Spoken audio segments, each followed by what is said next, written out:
hampir tadi ada pasien, banyak sekali kendala yang dihadapi oleh pasien, padahal pasien tersebut membutuhkan pelayanan cepat, dan secara nasional COVID-19 ini adalah gelombang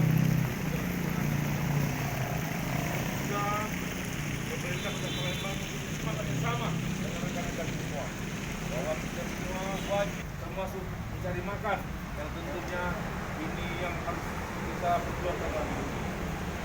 Tetapi untuk kualitas kesehatan dan telah bersama teman, tolong disampaikan permasalahan secara detail, jadi tidak cukup secara ini. Kami minta surat yang tadi minta apa daripada DPR. Jadi saya kira tidak perlu panjang-panjang minta, karena ini sangat rawan sekali penularan COVID. Itu masih tidak kelihatan. Tidak tahu kita.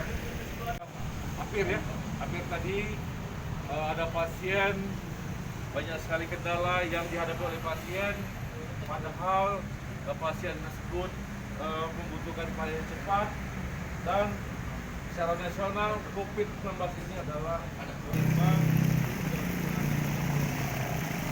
dan pemerintah Kota Palembang semangat yang sama dengan rekan-rekan semua bahwa kita semua wajib termasuk mencari makan, yang tentunya ini yang harus kita perjuangkan dalam hidup.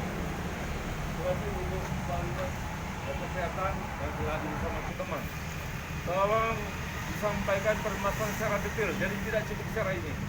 Kami minta surat yang tadi minta apa daripada DPR. Jadi saya kira tidak perlu panjang-panjang minta, karena ini sangat rawan sekali penularan COVID. Itu masih tidak kelihatan. Tidak tahu kita.